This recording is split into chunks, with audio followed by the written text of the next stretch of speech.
નમસ્કાર વિદ્યાર્થી મિત્રો, આપનું મારી યુટ્યુબ ચેનલ ભૌમિક પ્રજાપતિમાં હાર્દિક સ્વાગત છે.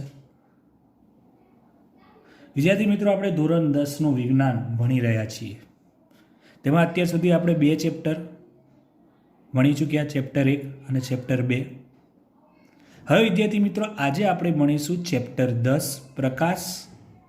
પ્રકાશના બે ગુણધર્મ છે, પરાવર્તન અને વક્રીભવન.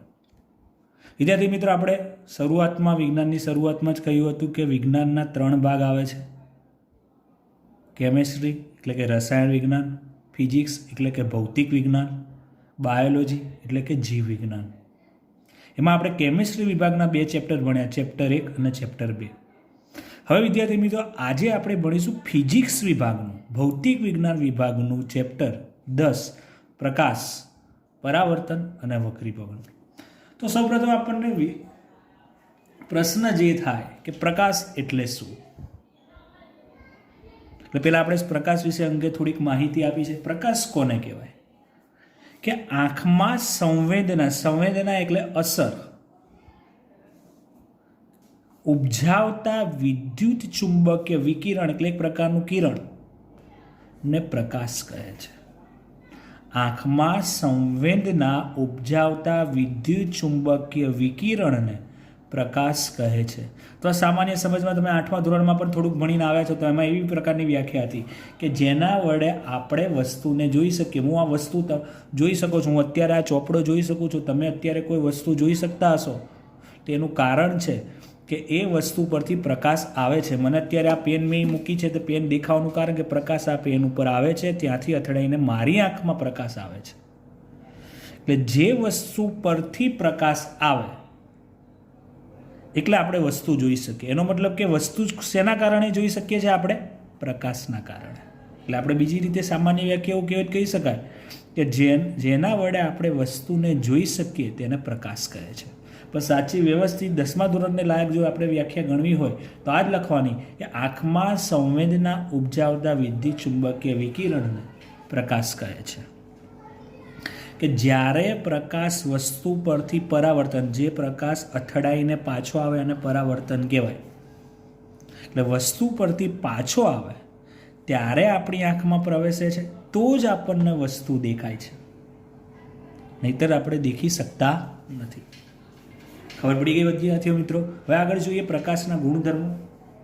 પ્રકાશ એ ઉર્જાનું સ્વરૂપ છે. આપણે ઉર્જાના સ્વરૂપોમાં લખ્યું જશે, તમે ક્યાંક વાંચ્યું પણ હશે, ઉદાહરણ પણ આપ્યું છે. પ્રકાશ ઉર્જા, ફટાકડામાં ઉત્પન્ન થતી ઉર્જા પ્રકાશ ઉર્જા, અને ધ્વનિ ઉર્જા તમે સાથે લખો.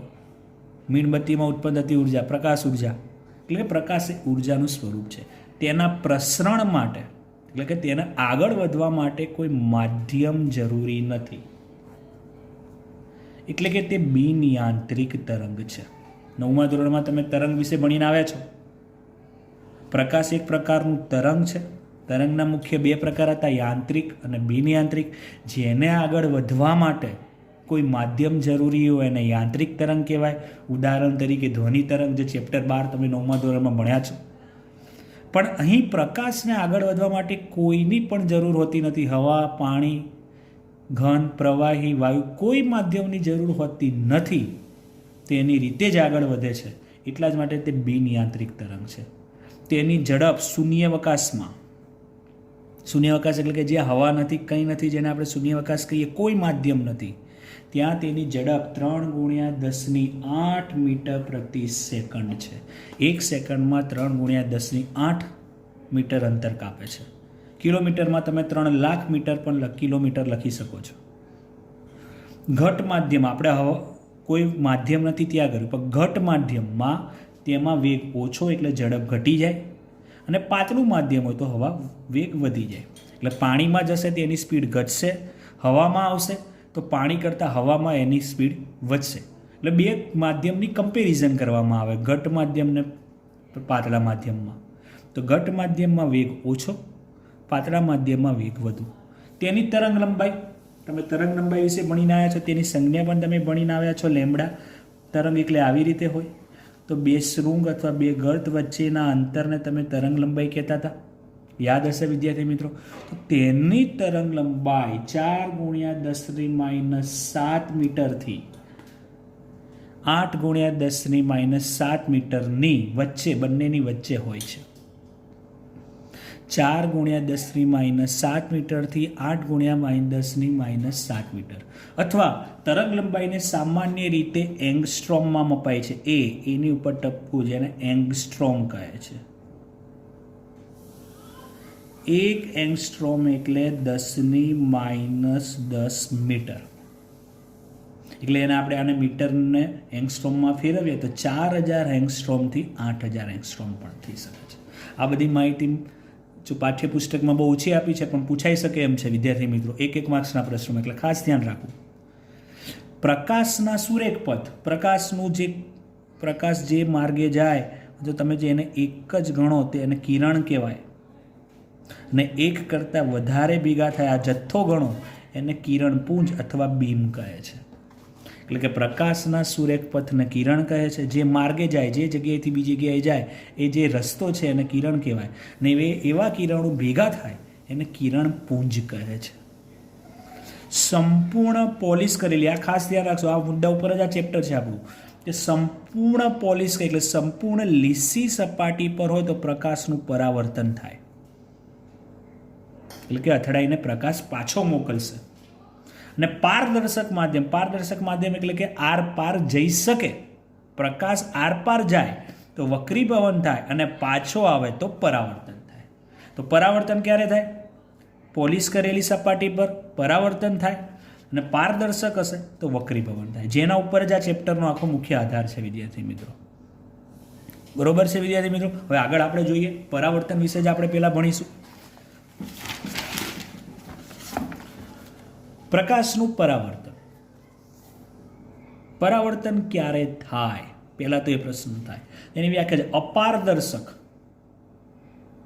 એટલે આપણી ઘરે જે કાચ છે, જે અરીસો છે, તેની સામે તમે ઊભા રહીને માથું ઉરાવો છો, તૈયાર થાવ છો, એ અપારદર્શક કહેવાય. એમાં પ્રકાશ આરપાર જઈ શકતો નથી. આ પણ તમારી ઘરે જે બારીનો કાચ છે, અથવા કોઈ ઓફિસનો જે કાચ છે, તેમાં આરપાર જોઈ શકાય, કે અંદરના રૂમમાંથી બીજા રૂમમાં જોઈ શકાય, પારદર્શક કહેવાય.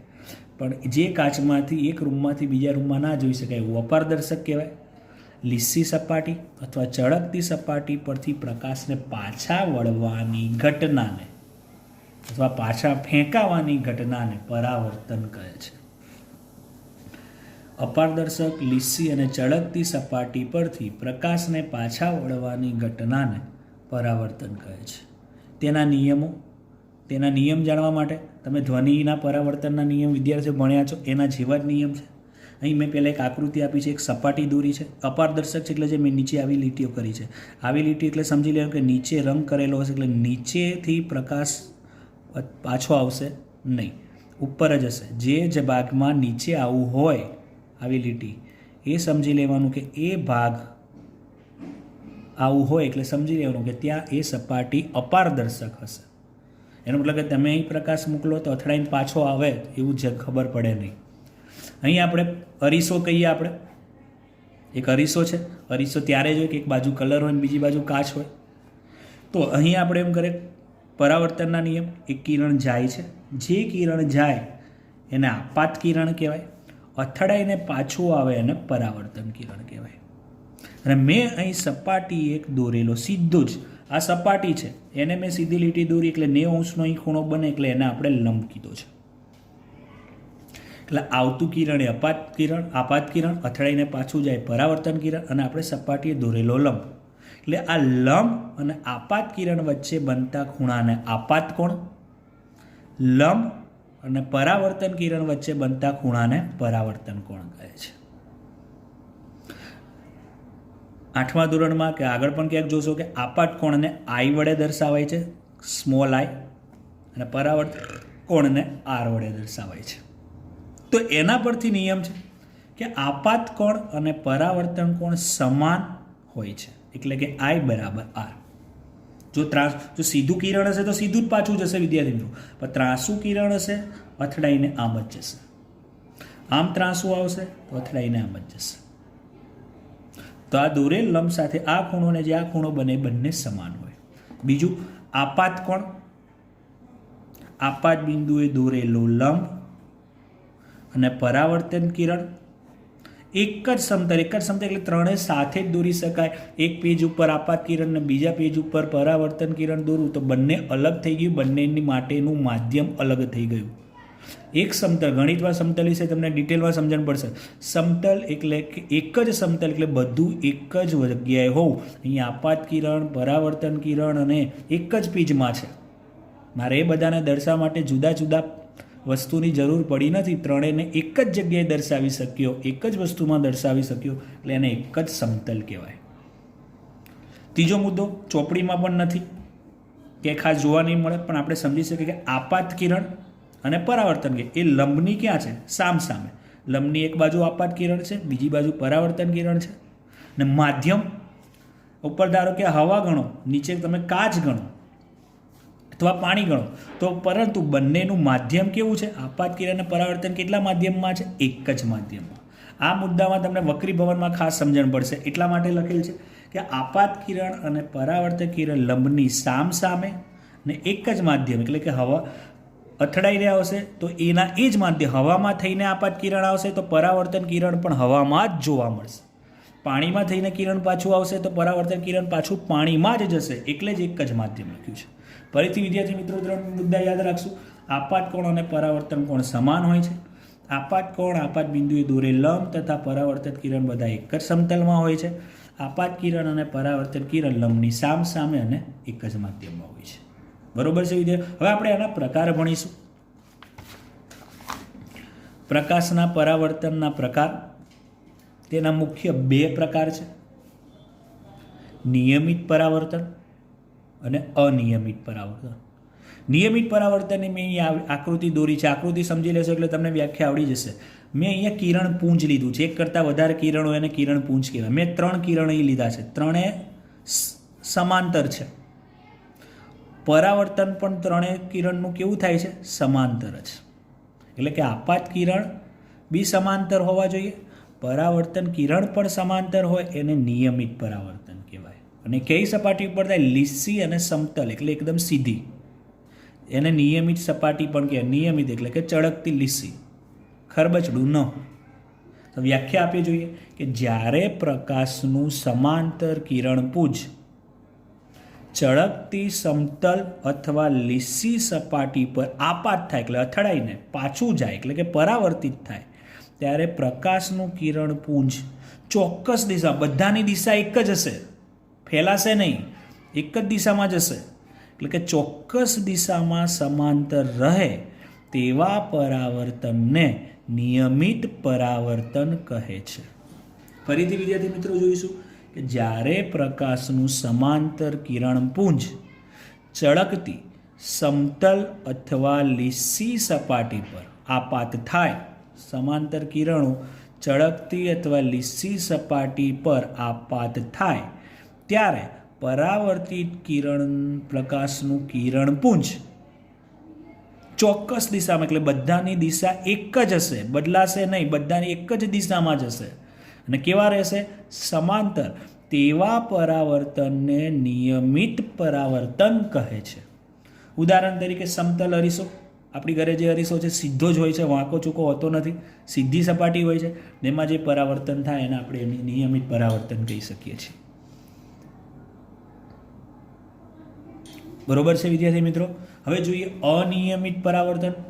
અનિયમિત પરાવર્તનની વ્યાખ્યામાં જુઓ, મેં અહીંયા કિરણ 3 સીધા જ આપ્યા છે, એટલે કે આપાત થતા કિરણો કેવા છે?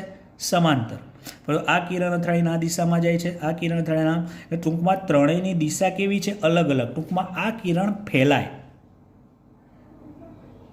એટલે જે કિરણોની દિશા પરાવર્તન થયા પછી સમાન ન રહે તેને અનિયમિત કહેવાય, એટલે કે સમાંતર ન રહે. તેની વ્યાખ્યા સેમ જ છે, થોડીક જ ચેન્જ છે કે જ્યારે પ્રકાશનું સમાંતર કિરણો આવશે તો સમાંતર જ કિરણપુંજ અનિયમિત કે ખરબચડી સપાટી પર આપાત થાય ત્યારે પરાવર્તિત કિરણપુંજનું સમાંતર રહેતું નથી. એટલે પરાવર્તન થતા કિરણો સમાંતર રહેતા નથી, પરંતુ સમગ્ર વિસ્તારમાં ફેલાય છે. તેવા પરાવર્તનને અનિયમિત પરાવર્તન કહે છે. અને આપણે રોજિંદા જીવનમાં આ જ પરાવર્તન જોઈએ છે, જેથી એક ખૂણામાં ટ્યુબલાઇટ હોય છે તો પણ આખા રૂમમાં શું થાય છે, પ્રકાશ ફેલાય છે. એનું કારણ આ જ છે. જો નિયમિત હોત તો પ્રકાશ એક જગ્યાએથી બીજે સીધો સીધો જતો રહે, બાજુના વિસ્તારમાં અંધારું રહે. આપણા રૂમમાં ટ્યુબલાઇટ એક જ જગ્યાએ કરીએ, બધે અજવાળું થવાનું કારણ આ જ છે. એટલે ફરીથી વ્યાખ્યા કે જ્યારે પ્રકાશનું સમાંતર કિરણપુંજ અનિયમિત કે ખરબચડી સપાટી પર આપાત થાય ત્યારે પરાવર્તિત પ્રકાશનું કિરણપુંજ સમાંતર રહેતું નથી, પરંતુ સમગ્ર વિસ્તારમાં ફેલાય. તેવા પરાવર્તનને અનિયમિત પરાવર્તન કહે છે. ઉદાહરણ, પુસ્તક પરથી પરાવર્તન થવું, ટેબલ પરથી પરાવર્તન થવું, ખુરશી પરથી થવું, દિવાલ પરથી થવું. તમને ગમે તેટલી સપાટી લીસી લાગે, પણ તમે માઇક્રોસ્કોપ દ્વારા જો તો પણ એમાં નાના મોટા ખાડા ટેકરા દેખાય ને એવી સપાટીને તમે ખરબચડી સપાટી કહી શકો. હા, એમાં ખરબચડાપણું ઓછું, પણ ગણી તો શકાય. આ પૃથ્વી પર શક્ય એકદમ લીસી સપાટી હોવી મુશ્કેલ છે. બરોબર છે વિદ્યાર્થી મિત્રો? તો પરાવર્તન પૂરું થયું. હવે પરાવર્તનને લગતા આપણે બીજા ગુણધર્મોને એવું જોવાનું છે. તો પરાવર્તન કોણ કરે છે? સામાન્ય રીતે પરાવર્તન કરે છે અરીસો. તો અરીસો કોને કહેવું? જે પ્રકાશનું પરાવર્તન કરે તેને અરીસો કહેવાય. એના બે પ્રકાર છે, સમતલ અરીસો અને ગોલીય અરીસો. આપણે જેની સામે તૈયાર થઈએ છીએ, માથું ઓરીએ છીએ, એ સમતલ અરીસો છે. અને ગોલીય, આ ચેપ્ટરમાં આપણે મુખ્ય ગોલીય અરીસા વિશે જ ભણવાનું છે.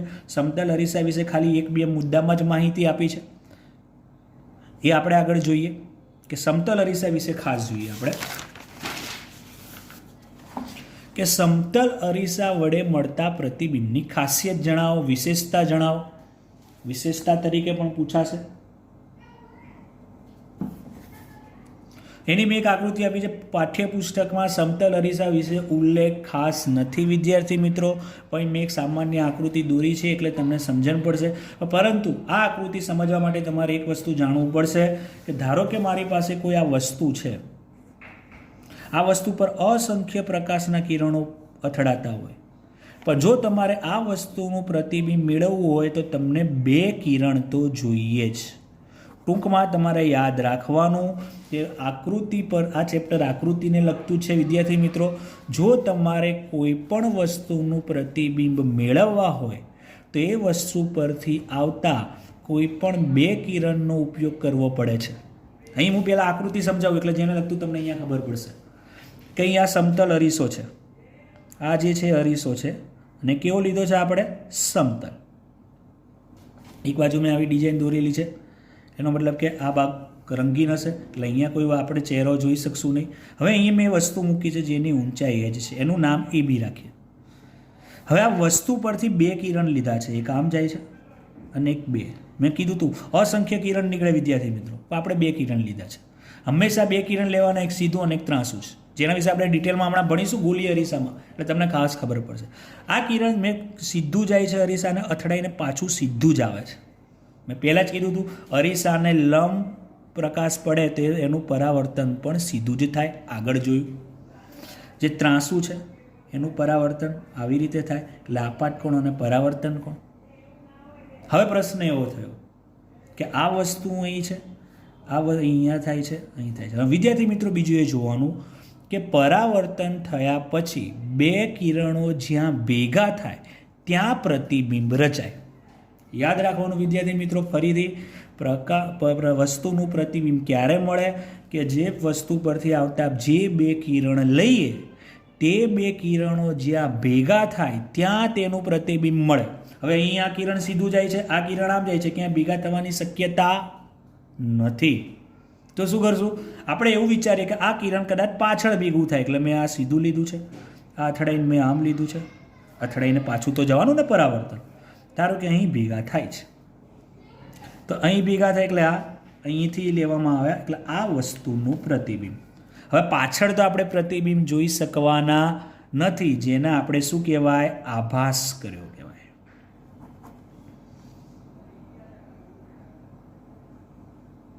બરોબર છે વિદ્યાર્થી? એટલે તમે તમારા અરીસાની સામે જે ઊભા રહો છો એ અરીસાની સામે તમે તમારો ચહેરો દેખાઈ શકે છે, તમે તમને જોઈ શકો છો, પરંતુ મુખ્ય ઓરિજિનલ પ્રતિબિંબ તો એ અરીસાની પાછળ ક્યાંક હશે, જે જોઈ શકતા નથી. તમે જેમ જેમ અરીસાની નજીક જશો, જેમ તેમ તમે આ વસ્તુ અહીં છે, આ વસ્તુ અહીં રાખો તો અહીં પ્રતિબિંબ રચાશે, અહીંથી કરીશ તો એ રીતે થશે, અહીંથી કરશું એ રીતે, આકૃતિ સમાન જ થવાની છે, બરાબર. પણ જેમ જેમ નજીક થશો એમ પ્રતિબિંબ રચાવાનું તો છે જ, પણ પ્રતિબિંબ કેવું રચાશે? આભાસી. એટલે આપણે એ ડેશ બી ડેશ કીધું. એનો મતલબ કે સમતલ અરીસાથી આ આકૃતિ સમજ્યા હશો તો એની નિયમ કે સમતલ અરીસાથી મળતું પ્રતિબિંબ કેવું હોય છે? આભાસી. ચત્તું એટલે સીધું જ મળે છે, અને વસ્તુ જેવડું જેટલી હાઈટ હશે એટલું જ મળશે, બરોબર છે. હા, તમે તમારા અરીસાની સામે ઊભા રહો છો તો તમે નાના હોય તો હાઈટ વધી જાય છે, નથી વધતી, ઘટી જાય છે, નથી ઘટતી, નહીં, બરોબર. બરોબર છે વિદ્યાર્થી. બીજું, અરીસાની પાછળ મળે છે જેટલું અંતર, આ અંતર જેટલું, ધારો કે આ 10 મીટર દૂર હશે તો આ પ્રતિબિંબ બી કેટલું મીટર હશે? 10 મીટર દૂર જ હશે. એટલે આ પ્રતિબિંબ અરીસાની પાછળ તથા અરીસાથી જેટલા અંતરે વસ્તુ હોય તેટલા જ અંતરે પાછળ મળે છે. બીજું કે સમતલ અરીસા વડે રચાતા પ્રતિબિંબમાં વસ્તુઓ ઉલટાયેલી મળે છે, એટલે જેને પાર્શ્વીય વ્યુત્ક્રમણ કહે છે. તમે તમારા અરીસાની સામે ઊભા રહેજો વિદ્યાર્થી મિત્રો, તમારો જે ડાબો ભાગ હશે એ અરીસા માટે જમણો થશે, ડાબા અંગો હશે અરીસા માટે જમણો થશે, જમણા અંગો હશે એને શું કહેવાય? ડાબું. એટલે કે ક્રોસ થયું એને કહેવાય પાર્શ્વીય વ્યુત્ક્રમણ. એટલે સમતલ અરીસા વડે રચાતા પ્રતિબિંબમાં બાજુઓ ઉલટાયેલી દેખાય છે, જેને પાર્શ્વીય વ્યુત્ક્રમણ કહે છે. અને અરીસા, સમતલ અરીસામાં આવા પ્રતિબિંબ જોવા મળી શકે. ફરીથી એના વિશેષતાઓ, ખાસિયત કે સમતલ અરીસા વડે મળતું પ્રતિબિંબ આભાસી, ચત્તું એટલે સીધું અને વસ્તુ જેવડું જ હોય છે. તમે અરીસાની સામે ઊભા રહો તો તમે સીધા જ જોવા મળો છો, જેટલી હાઈટ હોય છે એટલી જ હોય છે. આ પ્રતિબિંબ અરીસાની પાછળ હોય છે, જે જોઈ શકતા નથી, એટલે આપણે આભાસ જ કરવાનો હોય છે ઊભા રહીને. તથા અરીસાથી જેટલા અંતરે વસ્તુ હોય તેટલા અંતરે, જેમ જેમ તમે અરીસો હોય, તમારી તિજોરી હોય, તિજોરીનો જો અરીસો બહુ મોટો હોય તો તમે એક ડગલું પાછળ જશો તો સામે પણ તમે એક ડગલા પાછળ જશો, 5 પગલાં પાછળ જશો તો એ પણ સામે 5 પગલાં પાછળ જતું દેખાશે. તમે નજીક હશો ત્યારે તમારું મોઢું દેખાય, જેમ દૂર જશે એમ તમારી હાઈટ આખી દેખાતી જશે, તમારું આખું શરીર દેખાતું જશે. આ એ જ મુદ્દો કહેવા માગે છે. પણ એ અરીસાની પાછળ દેખાય છે, જે આપણે પાછળવાળું પ્રતિબિંબ આપણે આંખે સામે જોઈ શકીએ છીએ. સમતલ અરીસા વડે રચાતા પ્રતિબિંબમાં બાજુઓ ઉલટાયેલી જોવા મળે, જેને પાર્શ્વીય વૃત્તક્રમણ કહે છે. પાર્શ્વીય વૃત્તક્રમણ એટલે ખાલી માહિતી આપી, અંદર લખવું હોય તો પણ કહી શકાય મુદ્દાને. પાર્શ્વીય વૃત્તક્રમણ એટલે જમણા અંગો ડાબી બાજુ અને ડાબા અંગો જમણી બાજુ જોવા મળે, એટલે એને પાર્શ્વીય વ્યુત્ક્રમણ કહે છે. બરોબર છે વિદ્યાર્થી મિત્રો. બસ આજે આટલું જ. હવે આપણે આના પછી ગોલીય અરીસા વિશે ભણીશું, જે મુખ્ય આ ચેપ્ટરનો આધાર છે. બરોબર છે વિદ્યાર્થી. ત્યાં સુધી વિદ્યાર્થી મિત્રો, જય હિન્દ, જય ભારત.